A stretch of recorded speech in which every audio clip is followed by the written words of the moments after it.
Well, it's a real joy to be here tonight, and I certainly want to thank Dr. Shannon for the invitation to be part of this weekend and to address all of you, students and scholars and historians. Well, for the last 15 years, I have been teaching a course in Reformation and modern church history to seminarians, and I've always ended that course essentially in the exact same way. And I would say, historians are not very good at predicting the future. However, one thing that I can tell you is that you will not live to see a U.S.-born Pope.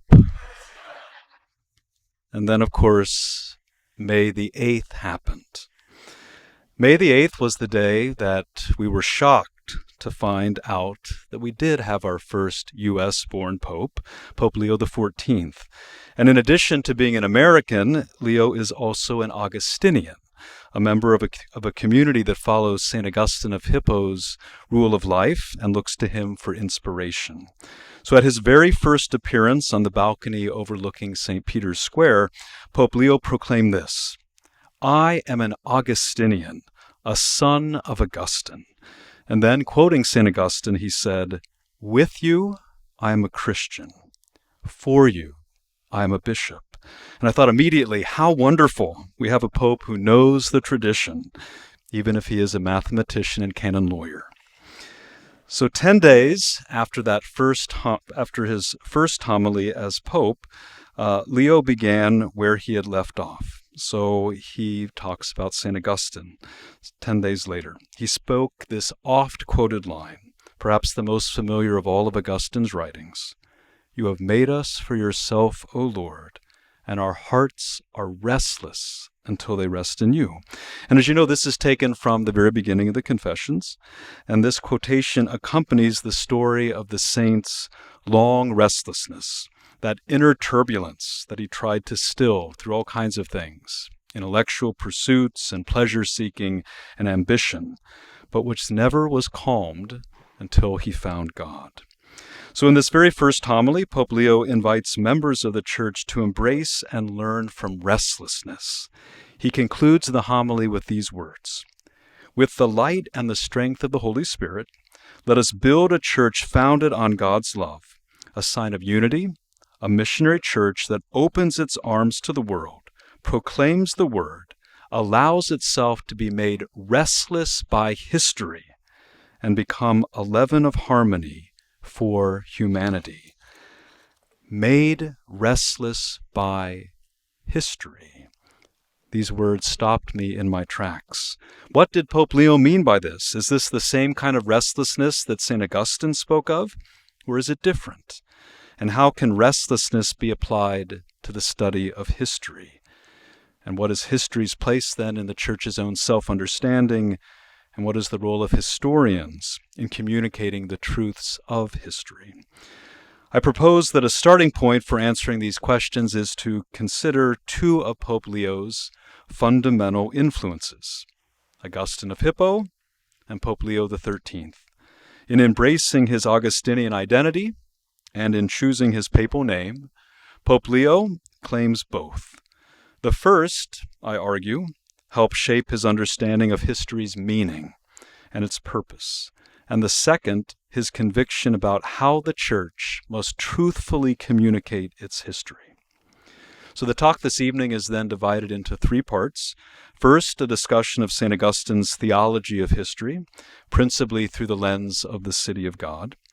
Then a consideration of Pope Leo XIII's decision to open the Vatican archives and his attention to the science of history and the sources of that science.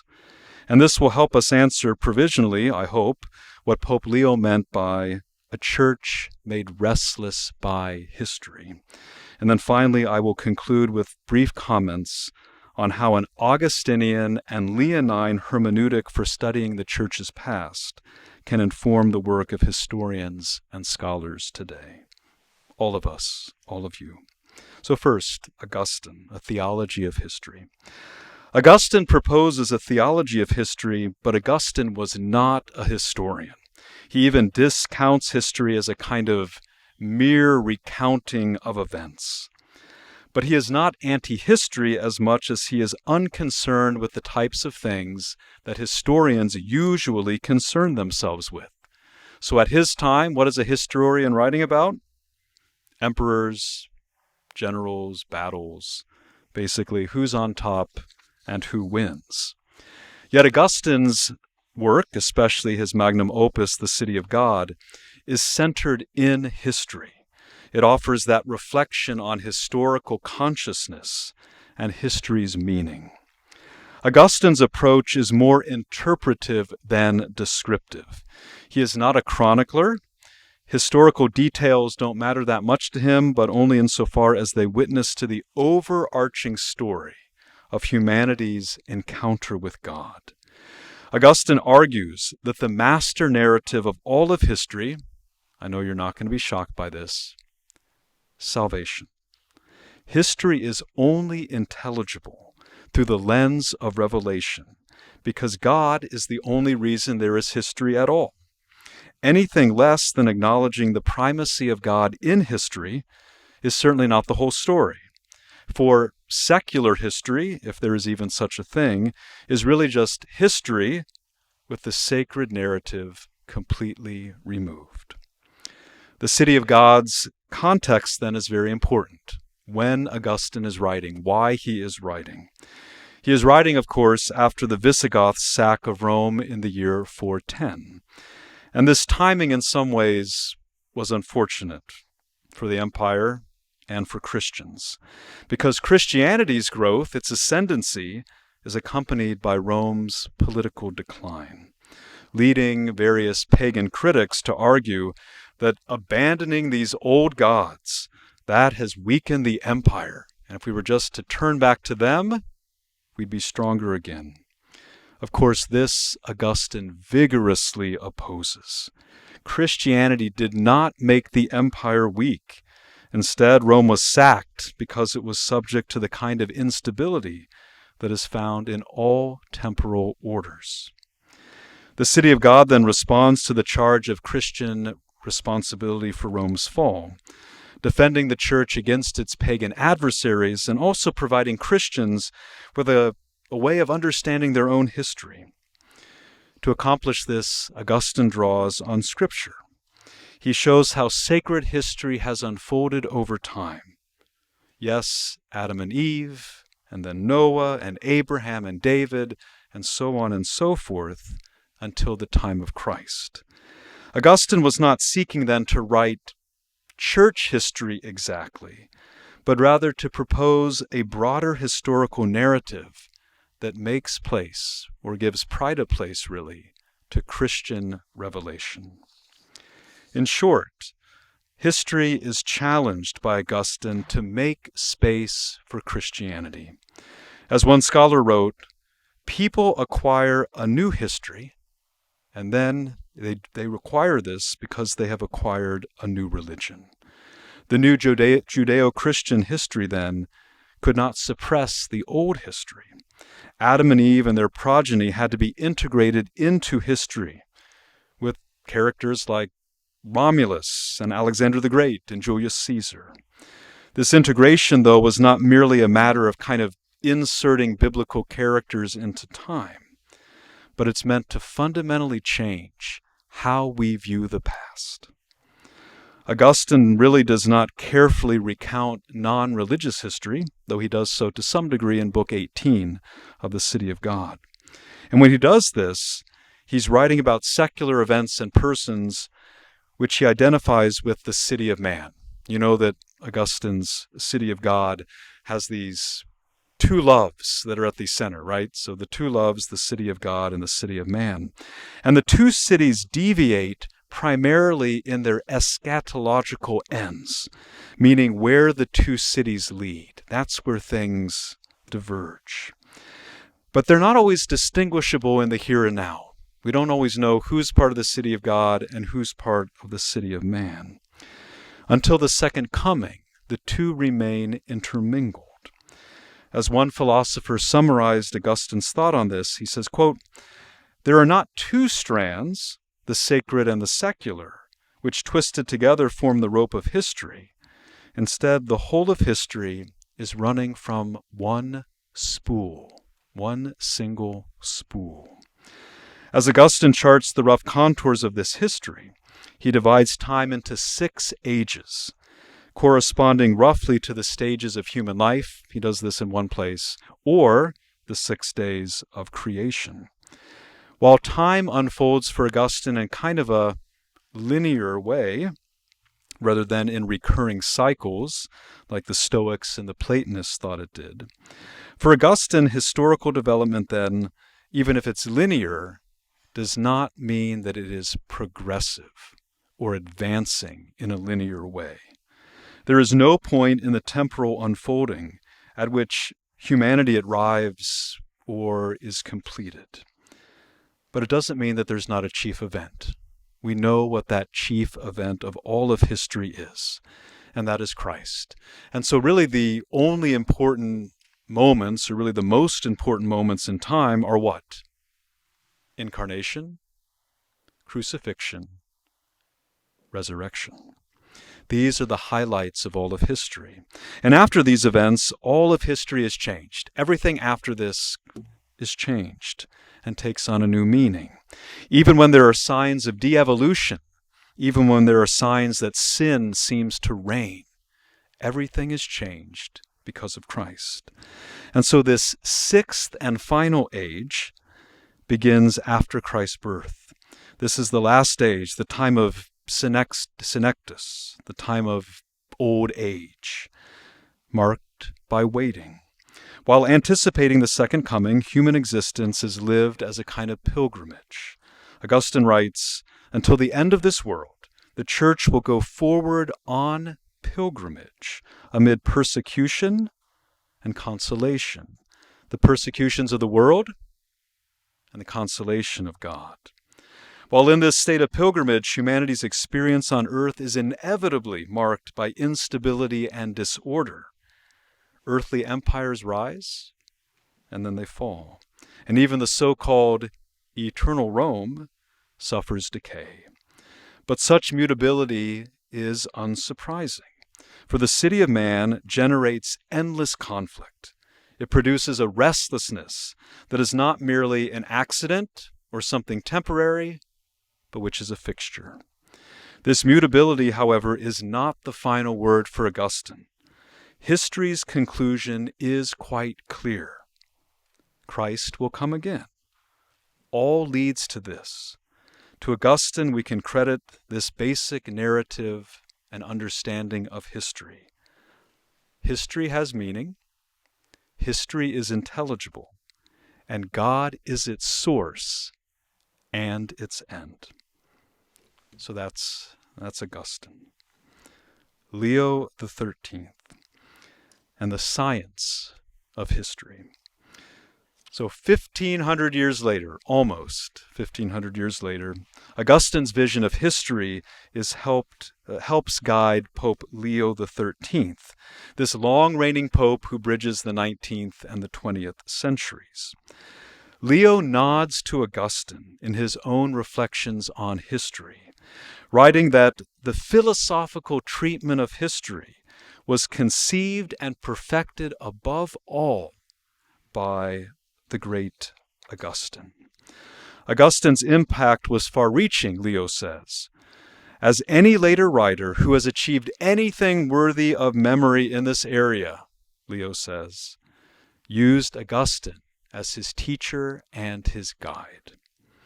While Augustine articulated a theology or philosophy of history, Leo seeks to express it within a correct understanding of the discipline of history itself.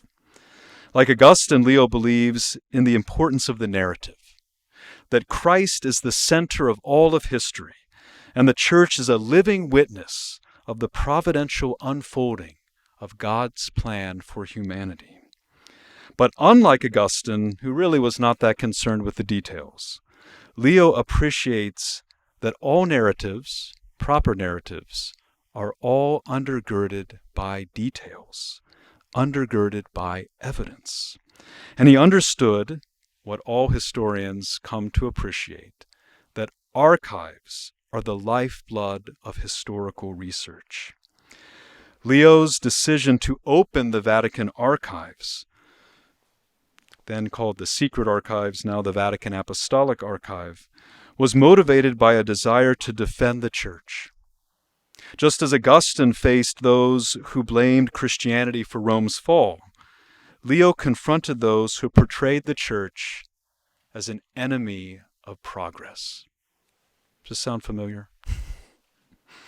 While anti-clerical forces in Germany, Italy, and France and other places were seeking to undermine the Church's influence, Leo asserted that the Church's own archival holdings would prove to be a magnificent apology, by which he meant a magnificent defense of the Church and its history.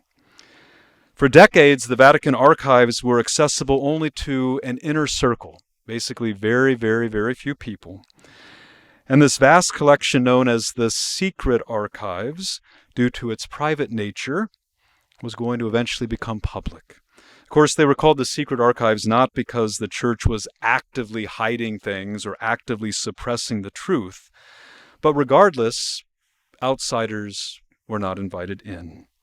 The unwritten rule: no one goes in, nothing comes out. At a time when Rome was no longer under papal rule and revolutionaries held the upper hand, keeping the archive shut was a way of asserting control and protesting against these reigning secular powers. A quick story. Just last month, I'm in Washington, D.C. I'm at the National Archives. I'm getting ready to be checked into the research room, kind of the main room where they bring you the archival materials after you page them.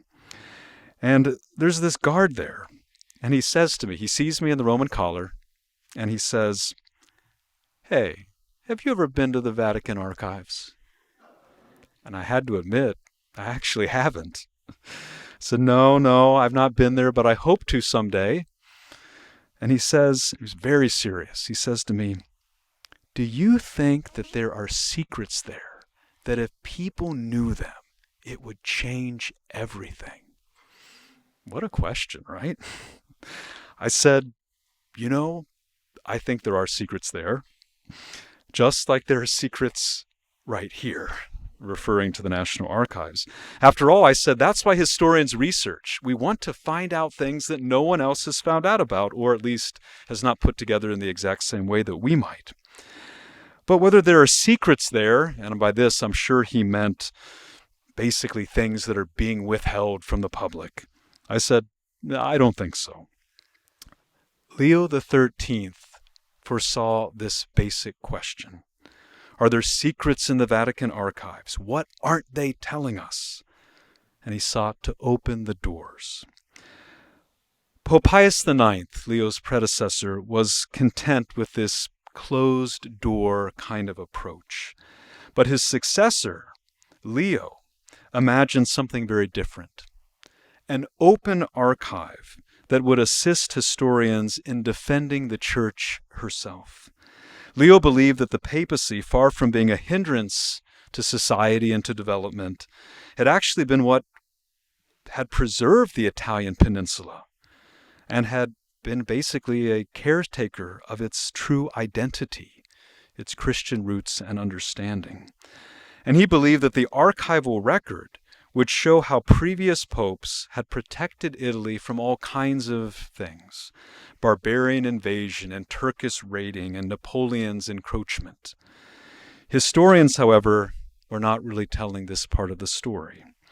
They presented a biased account that portrayed the papacy in particular as the enemy of Italy, the enemy of progress and of ultimately unification.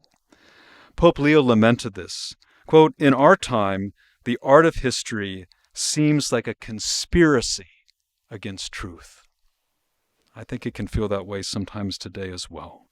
The art of history, a conspiracy against truth. Beginning in 1881, Leo permits qualified scholars to enter the archives. Not only was this a kind of softening of an approach to the outside world, which was very much Leo's approach, characteristic of his grand plan for engaging the world from a Christian vantage point.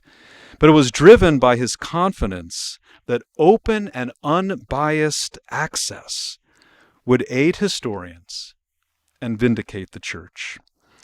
This opening, though, was kind of a soft opening. Scholars could enter, but the records had to be brought to them. They couldn't go into the actual record places itself. There was still an inscription above the door that said, "Excommunication to all who enter." Not exactly warm and welcoming. And above all, researchers had to work in a space that was described as poorly lit and unheated, a kind of outbuilding that at one time had been a carriage house. But it was a start. Leo XIII's 1883 letter, Saper Numera Considerantes, written to the cardinals who were then in charge of the Vatican Archive and the Vatican Library, confirmed the public opening. In his reflections that he gives in this letter on the study of history, Leo famously echoes the words of Cicero, that the first law of history is not to dare to utter falsehood. The second is not to fear to tell the truth. The first law, not to dare to utter falsehood. The second, not to fear to tell the truth. Leo encouraged a deep and careful reading of history, by which upright men, trained in the science of history, would let diligent and patient investigation unfold. And this would be true investigation set against barren narration. These are Leo's words. Prudence of judgment against rash opinion. Careful selection of facts against the frivolity of conjecture. Above all, he wrote, let every falsehood and fabrication be refuted by access to original sources. This is music to historians' ears, right? By opening the Vatican archives, Leo XIII accelerated the work of historians, such as Ludwig von Pastor, who with the archive's resources wrote an impressive 16-volume history of the papacy, widely viewed as a correction to the German Protestant Leopold von Ranke's History of the Popes. Other historians followed Pastor, authoring more accurate accounts of the past, even if it sometimes meant conveying less than flattering details about the Church, its members, and its ministers. The great Monsignor John Tracy Ellis, the Dean of 20th century American Catholic history, argued that Leo aimed at a history that expressed the bold and unvarnished truth and offered a complete picture of the age. This was consistent with Leo's words to the French bishops in the year 1899, when he again spoke of the necessity for an accurate, unbiased history. This is a great quote. Remember this if you remember nothing else. God does not want our lies. God does not want our lies. The historian will be all the better able to manifest the Church's divine origin in proportion as he is faithful to keep nothing of the trials which she has had to experience in the course of the ages back, through the frailty of her children, sometimes even the frailty of her ministers. Studied in this fashion, the history of the Church in itself affords a splendid and conclusive proof of the truth and divinity of Christianity.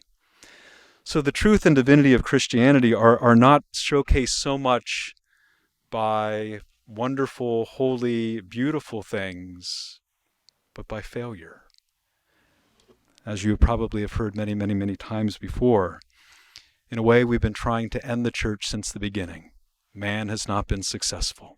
This is truly of God. And this is what Pope Leo is saying when he says, God does not want our lies. The historian will be all the better to manifest the Church's divine origin in proportion as he is faithful to keep nothing back. Nothing back. Leo advances the Augustinian framework then for understanding history. But he did not supplant it. He does not overtake it. Like Augustine, he never lost sight of that master narrative of salvation. For as he wrote, all history cries out in a certain way that God exists. But whereas Augustine subordinated details to theological meaning, Leo believed that details mattered. Every fact should be drawn from evidence, and opinion must yield to firm arguments of proof. The records of God's action in time, Leo believed, should be available to all, and these records should be accurately presented, accurately communicated, and properly cited. So that's Leo XIII.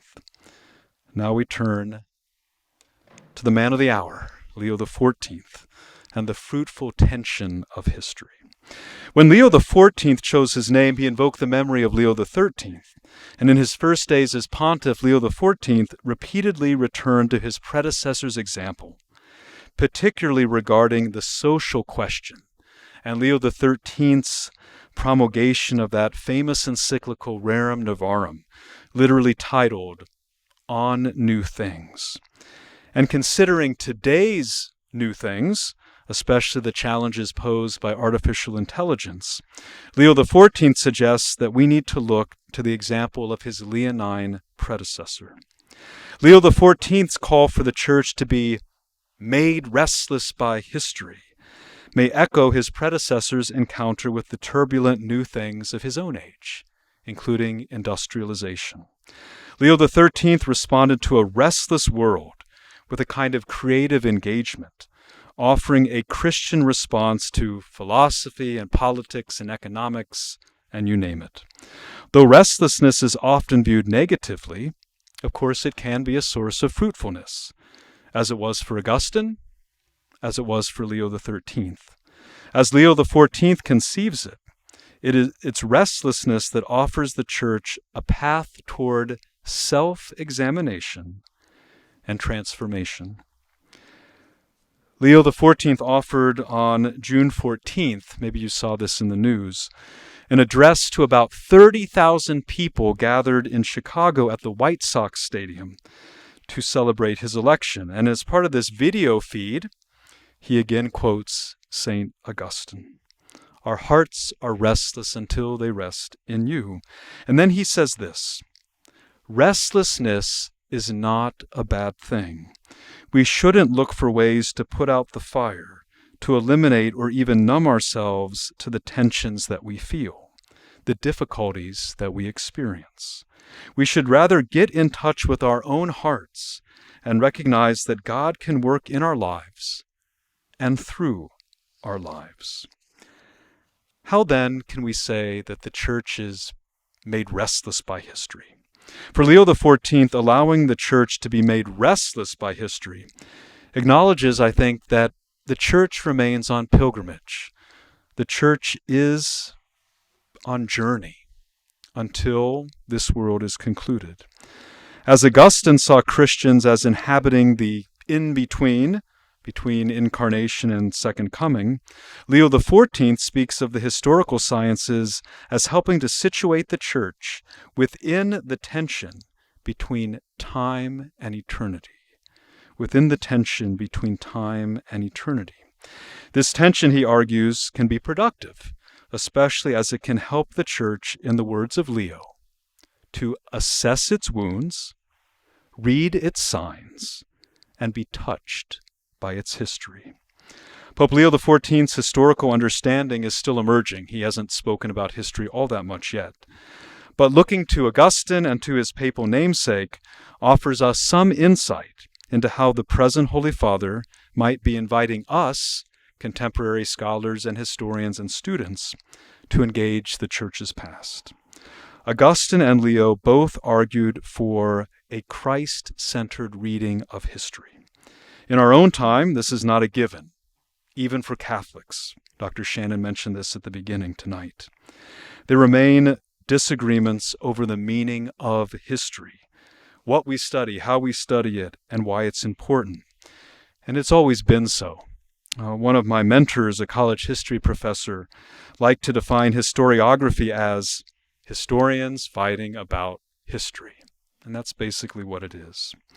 In the face of many divergent ideas about the focal point of history, Leo XIV understands history as Christ-centered, which, like Augustine's Theology of history, takes seriously God's action in time. Every history operates from some framework, and every historian makes choices about what to include, what to overlook, and how to speak about historical events and actors. And in a special way, for the Catholic historian, we make choices about how to speak of the Church. The debate continues, as you know. A few years ago, I was at the annual meeting of the American Catholic Historical Association, and the association's president that year gave an address titled Rethinking Catholic Intellectual History. And the address began in this exact way. How might we revitalize what can feel like a curmudgeonly old subfield, intellectual history, especially when it's connecting to something even more curmudgeonly and old, the Catholic Church? The presenter went on to advocate for a kind of attention to Catholic outsiders and those who critique the Church's tradition, whether from inside or outside. And of course, this is not necessarily a bad thing, but all of this is a reminder that we are definitely not on the same page when it comes to understanding history. Each of us has an operative philosophy of history, whether we can name it or not, whether we're consciously aware of it all the time or not. But it is there, and it impacts our telling of the story. In these first months of Leo's papacy, he has mentioned history on a few occasions, including a recent letter on the centenary of the founding of the Pontifical Institute of Christian Archaeology. Here, the marks of both Augustine and Leo XIII are unmistakable. In the introduction, Pope Leo XIV calls history a vital foundation for Christianity. And in an Augustinian key, he writes this: "Indeed, we journey through life in the concrete realm of history, which is the same setting for the unfolding of the mystery of salvation." Beautiful, Augustinian to be sure. Like Augustine, he emphasizes that faith is not separate from the world, but rather a part of it. It is not against history, but embedded within it. Drawing on themes found in the City of God, Leo wrote that studying the past illustrates how Christianity has developed over time in the face of new challenges, conflicts, and crises, in moments of darkness as well as splendor. These foster a more accurate understanding of humanity and the Church's place within it. These insights, he says, help theology to lay aside idealized or linear visions of the past and thus enter into the truth of reality, which entails both greatness and limitation, holiness and fragility, continuity and rupture. It is precisely in this real, palpable history, often riddled with contradictions, that God chose to make himself known. In a nod to Leo XIII's concern for historical truth and the sources of that truth, the current Holy Father writes this: "At its most authentic core, the Christian faith is historical, grounded in specific events, faces, gestures, and words, spoken in a particular language, era, and environment."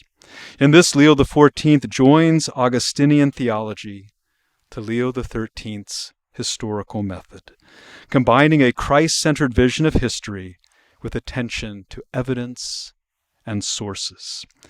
Using the example of archaeology, Leo XIV notes that it reminds us that God chose to speak in human language, to walk the earth, and to inhabit places, houses, synagogues, streets. For the archaeologist, and we could say the historian as well, even the smallest piece of evidence deserves attention. Every detail has value. Nothing can be discarded. Leo XIV envisions an approach to the past that is outward-facing. Just as Leo XIII was open to the outside world and made access to the archives a statement of that commitment, his successor Leo sees history as a means of uniting humanity and speaking to those who are distant, even non-believers, and to those who question the very meaning of life. History has the potential, quote, to offer a common language, a shared foundation, and a reconciled memory. History can assist the Church's own self-reflection, even on the most uncomfortable parts of history, which would be its own failings. Following in the same manner as his predecessors, John Paul II, Benedict XVI, Francis, who each apologize for Christians' lack of fidelity to the gospel, I believe Pope Leo is seeking to continue those efforts at reconciliation, reconciling even if it is difficult, even if it makes us even more restless, for this is part of history, and it should be acknowledged. In conclusion, an Augustinian and Leonine hermeneutic. Under Pope Leo XIV, the restless hearts of Augustine and Leo converge. When applied to the historical sciences and scholars' engagement with the past, we might call it a special kind of Augustinian Leonine hermeneutic, a way of thinking about history rooted in theology and methodology. This proposed hermeneutic is derived from a certain theological vision that recognizes the centrality of the narrative of faith, God's action in time, even while being attentive to the particulars of history. Any history in which Christ is absent is incomplete. It's distorted. Secularized history is not a neutral value. In an impoverished approach that secular history provides, it lacks the very center of history, which is Christ.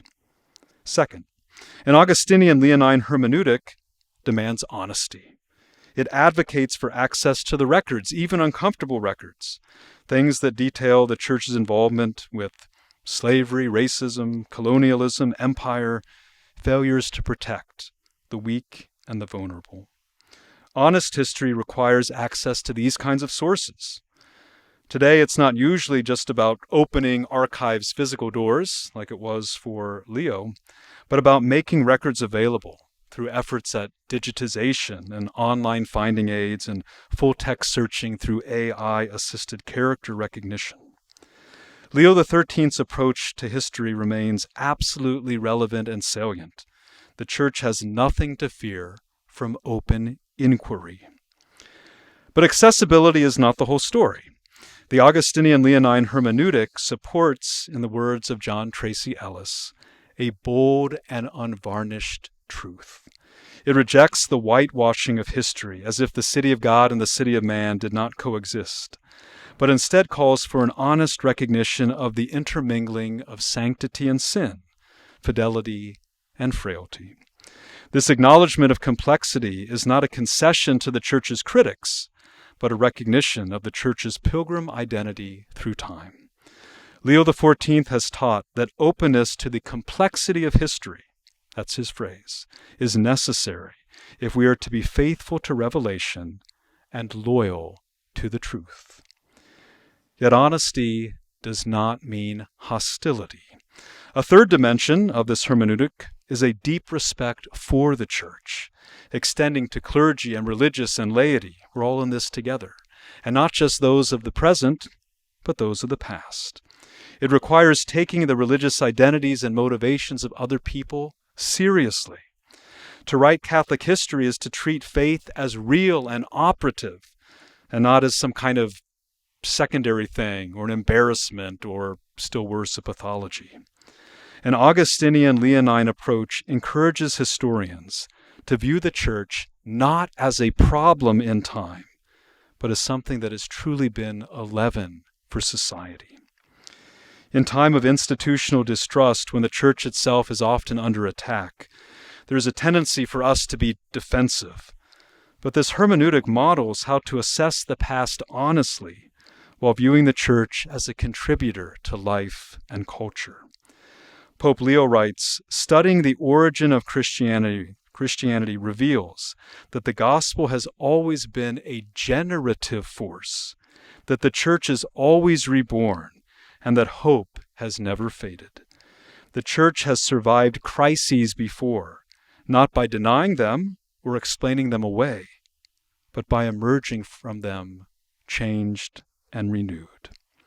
Within this hermeneutic, the historian will, as Leo XIV suggests, be patient, precise, and respectful. Patient because historical research and analysis, as many of you know, can be arduous and lengthy, and the truth often emerges over time.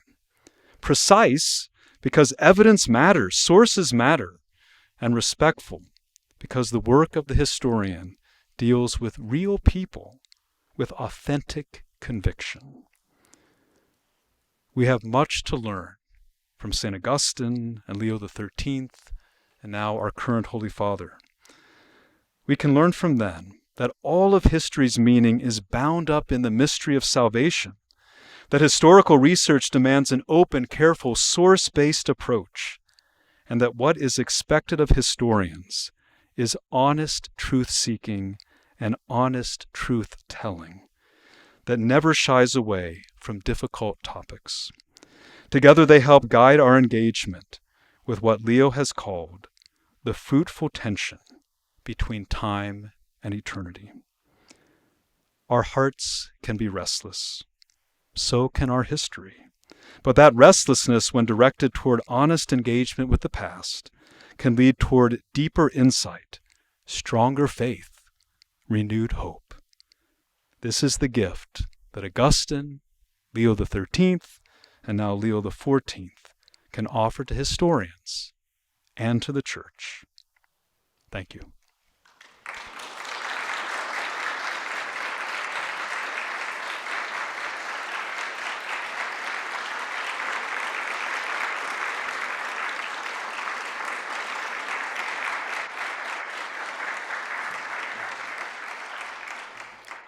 You're very kind. Thank you.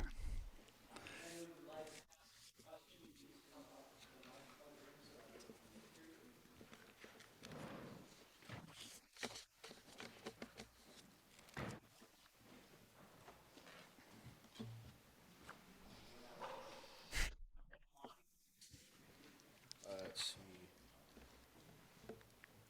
All right. I think this is an interesting question I have. So, with history, when ancient history led to the fullness of time, such as like ancient Israel and Rome and ancient Greece, like their philosophies and stuff, leading to the fullness of time for Christ to come in, for Christianity to spread, do you think there are things with our history since Christ has ascended that could lead to inferring to what's going to take place with Christ's second coming? Good question. So essentially, if pre-Christian history or pre-Christ history points to him, Mm-hmm. are there things after Christ that help us basically point to the true end, the second coming Yes. in history? It's a good question.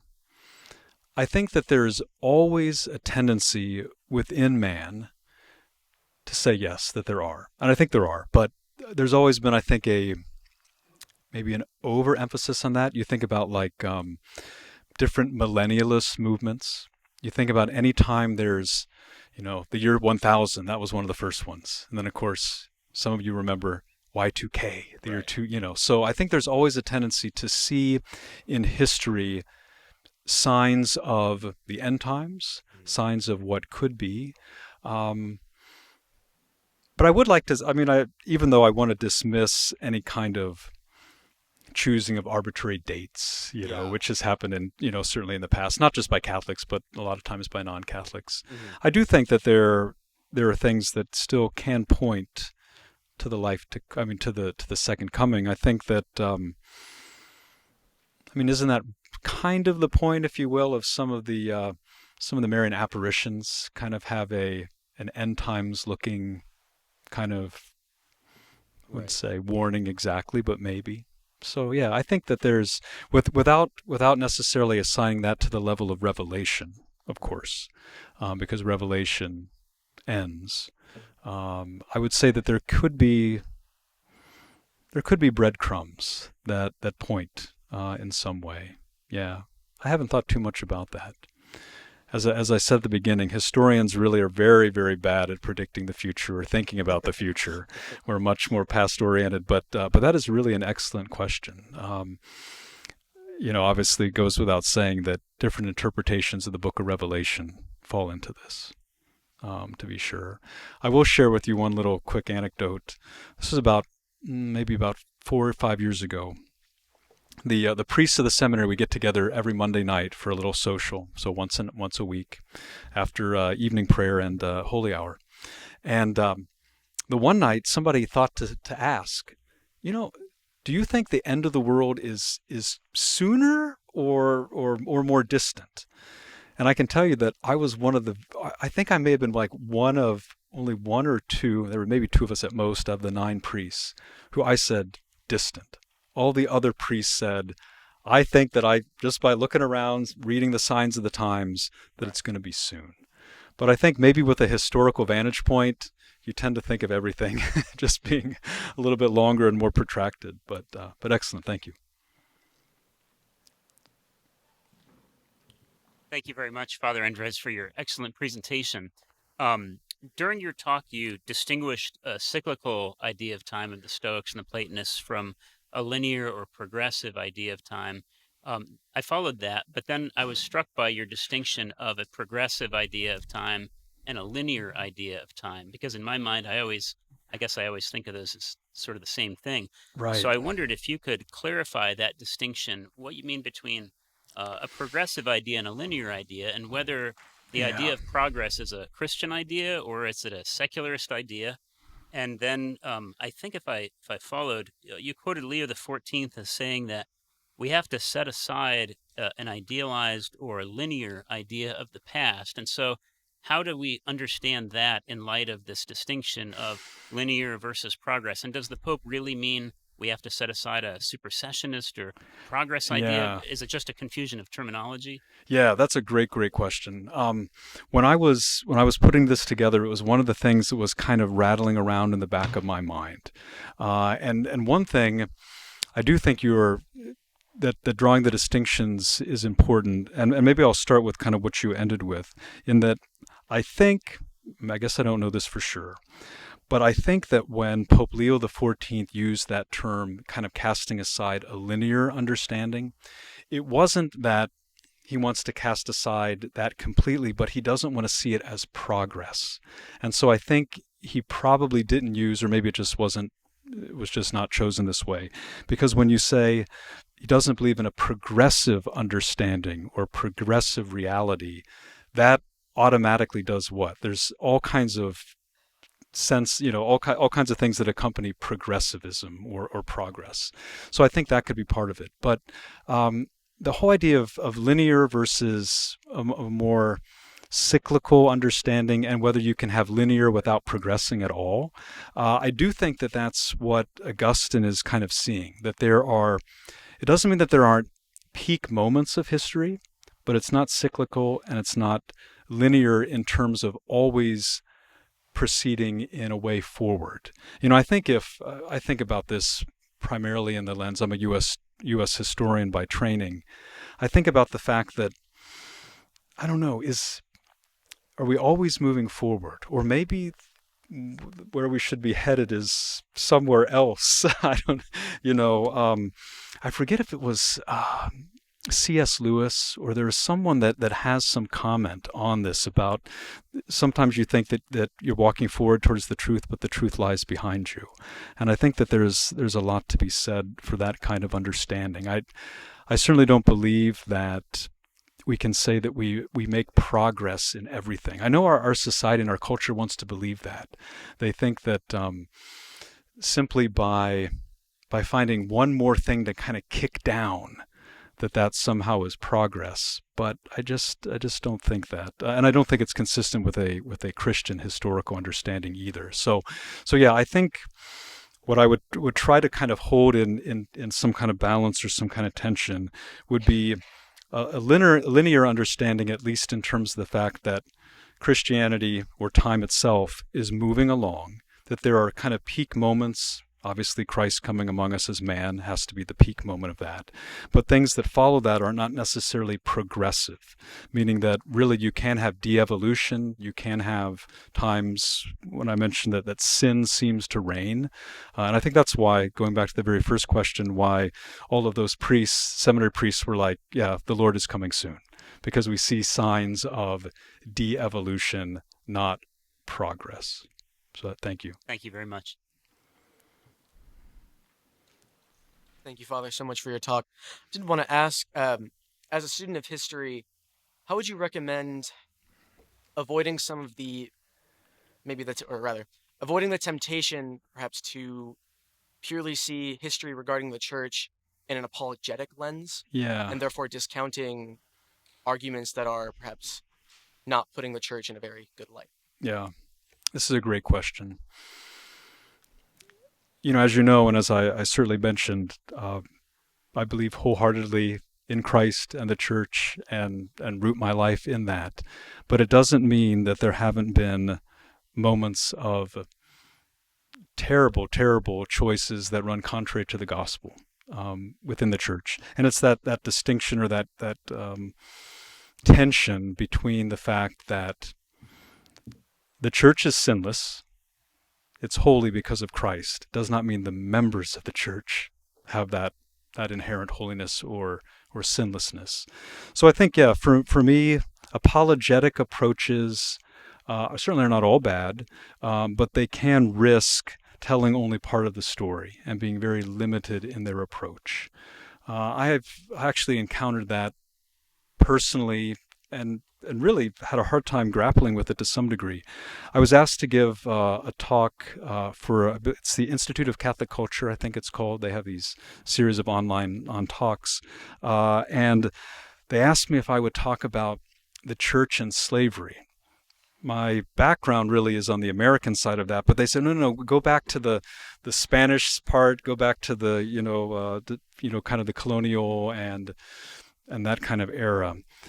And it's a really mixed history in a lot of ways. So if you're looking just to tell a kind of pro-church apologetical kind of narrative, you're going to be a little bit, hard-pressed to do that.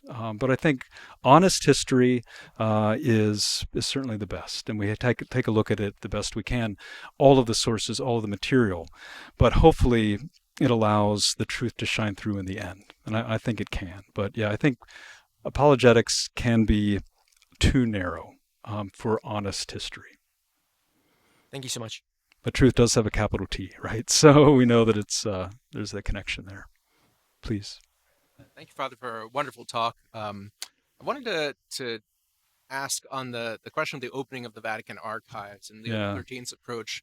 I'm wondering what you've encountered. Is there a context, not just in the secular historians and what they're up to, and the Protestant historians for that matter, but within the Catholic fold, both positive and negative? Because I'm thinking about, on the one hand, Newman, credited very often with kind of opening up theology to a more, historical standpoint with development of doctrine, etc. But also kind of two figures who go another way.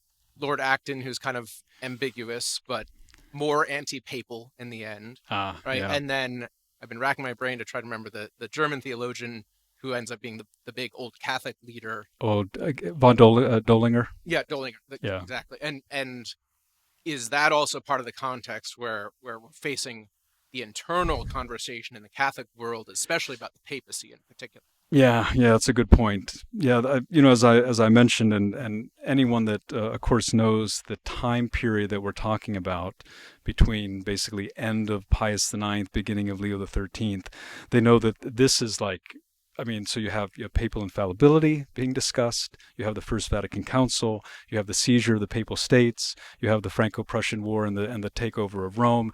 And so all of this is in basically the prior decade or two before his decision to open the archives. And so I think that is very operative, partly because he knows, and this is even cited by him, I think, briefly.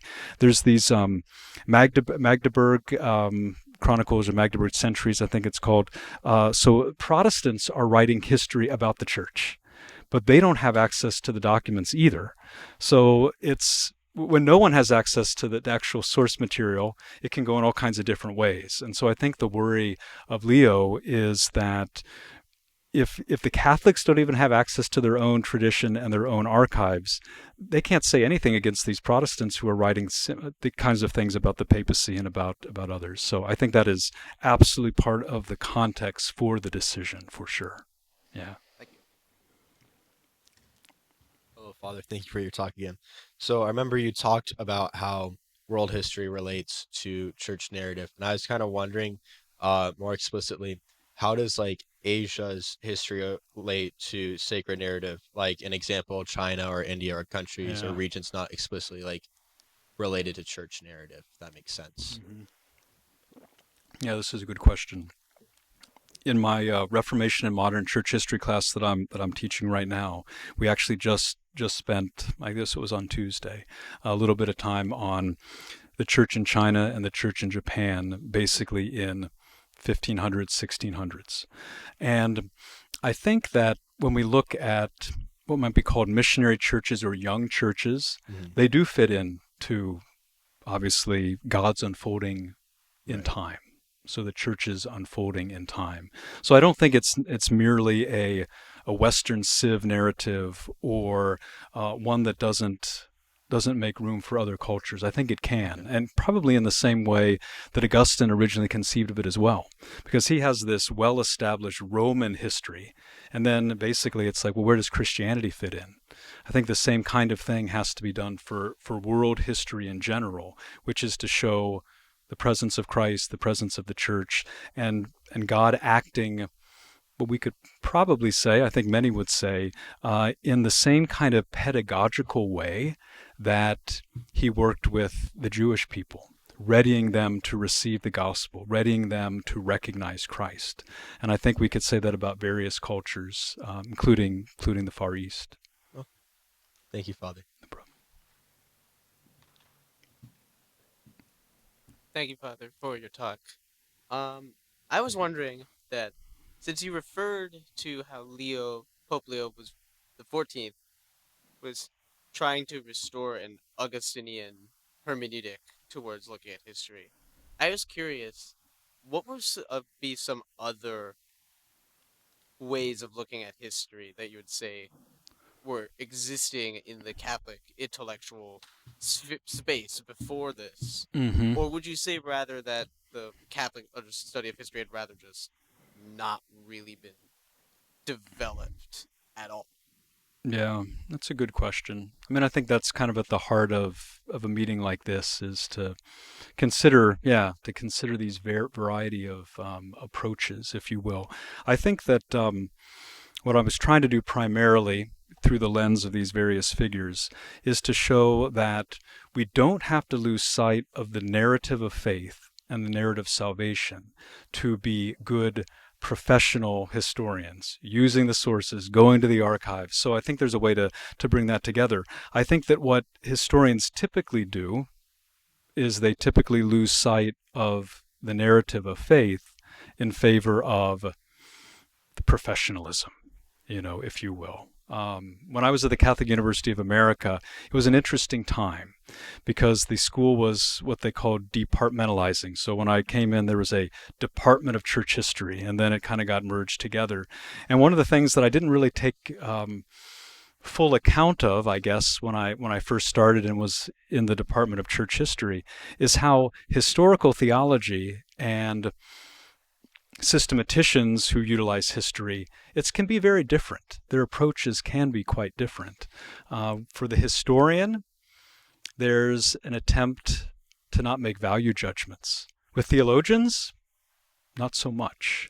So I think that there's a variety of approaches that are here, but I would say that professionalism, accuracy, attentiveness to the archives, all of that can be held together with an understanding that Christ is the center of history. And I do think, and I try not to be unkind, but I think what I have seen very much, especially just in the last 10 years within the academy, within professional Catholic history, is an attempt to portray the church as the problem, to portray the hierarchy as a source of scandal and sin above all, and not, as Pope Leo says, as that generative force in society. So I think it has to do with respecting people for their belief, respecting them for their convictions, and not seeing religion, even if people study religious people, but see it as actually operative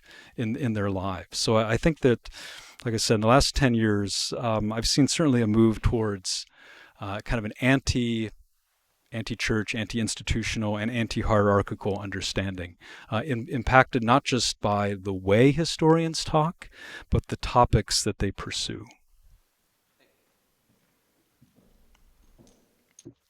I wanted to ask you a follow-up question on what you were just saying about not forgetting, not dismissing, as Christians, that history is the unfolding of the mystery of salvation.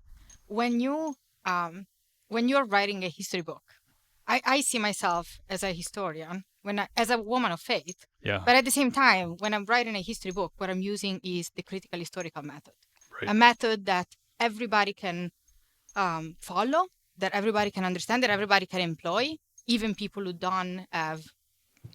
have not received grace and faith. Mm-hmm. And Yep. so what is the relationship between, as Christians, having an awareness that history is a place where the mystery of salvation unfolds, Mm-hmm. and the critical historical method with the limits that it has because reason does? Sure. Yeah, I think you're right that, obviously the method is a good one. Professionalism is a good thing. I do think there is something a little missing, though, when it's interesting. I have met several non-Catholics, never been Catholic, never raised Catholic, nothing like that, but who study Catholics and who are historians of Catholicity, and they can do very good work. And they immerse themselves in the archives. They tell the story in a respectful way. But I do think that there's something missing when it doesn't come from the heart, in a sense. I think there's a certain hope among Catholic historians, a love for the truth, a love for Christ, a love for the church, that then gets expressed and emanates out in the way that we tell the story. And so I think you're right, that the method is not necessarily a different method, but the way that we approach telling the story hopefully is a little bit different. I remember reading many, many years ago, grad school days, a history of the Reformation, or maybe it was the Counter-Reform, by a non-Catholic scholar, a non-Christian scholar. And you could just tell that it wasn't written by a Catholic, and partly that was some of the nuance was missing with some of the understandings of sacraments, of Catholic piety. So I do think that there's something that we bring as people of faith, partly because we understand it a little bit more from the inside out as opposed to the outside in, if that makes sense. Yeah, thank you. I'm here to close off questions, but Sure. I do have a comment just to follow up on your Please. last point on the coming from the heart. And this is often presented as simply an issue for believers, people of faith. Well, you have to keep those two things separate. But what I've observed in my professional experiences, all historians write from the heart. They just have a different kind of heart. They have a different love. Good point. And that love is all over the place. Yep. At any professional conference, and even the person who said, we have to look at outsiders, they're expressing a love. Yeah. And to what I'm hoping we can do here in the next day or so is to start to acknowledge the problem, but change the conversation where it's all like we're always on the defensive and trying to show, well, even though we're respectful of the church, we're still scholars. And it's like, well, just recognize what we're all doing, and recognize that there are a variety of loves that are being pursued in the kind of academic study of history, and let's get those, like a true pluralism. Let's get those on the table, and then discuss, like, well, what do you love, and who do you love, and why is this worth loving? To kind of elevate the the basic kind of factual archival story of history to a higher level, because there's always about a higher level. There's always an end game, even by those historians who claim that they are just reporting back from the archives and stuff like that. Right. So just a little comment there, and an invitation to you all to hit the chow line with coffee and desserts, and please join me in thanking Father Endres for a wonderful talk. Thank you, everyone. Thank you.